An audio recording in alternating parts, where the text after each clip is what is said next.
Kryeministri Edi Rama përmes një postimi në rrjetin social Facebook ka reaguar pas hapjes së grup kapitullit të tretë të negociatave me Bashkimin Evropian. Rruga drejt Shqipërisë 2030 vazhdon pa limit, shkroi Rama. Ai thotë se deri tani janë hapur negociatat për 24 kapituj në vetëm 8 muaj dhe mbeten vetëm 11 të tjerë për t'u hapur.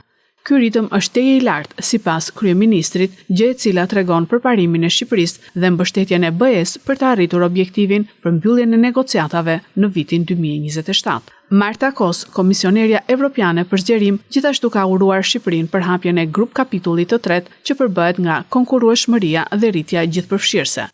Kjo do të thotë një ekonomi më e fortë shqiptare në dobi të qytetarëve tuaj edhe një hap tjetër më afër Bashkimit Evropian. Zgjerimi në BE ka të bëjë me përparimin ditë pas dite, shkruan ajo në X. Grup kapitulli i tretë përfshin arsimin, digitalizimin, punësimin, politikën ekonomike, tatimet dhe inovacionin. Më 14 tetor 2024, Shqipëria hapi grup kapitullin e parë, themelore dedikuar funksionimit demokratik të vendit dhe çështjeve të drejtësisë. Grup kapitulli 6, marrëdhëniet me jashtë, u hap më 17 dhjetor 2024, ku theksi vendoset në marrëdhëniet e jashtme të vendit, përfshi ato të sigurisë dhe mbrojtjes.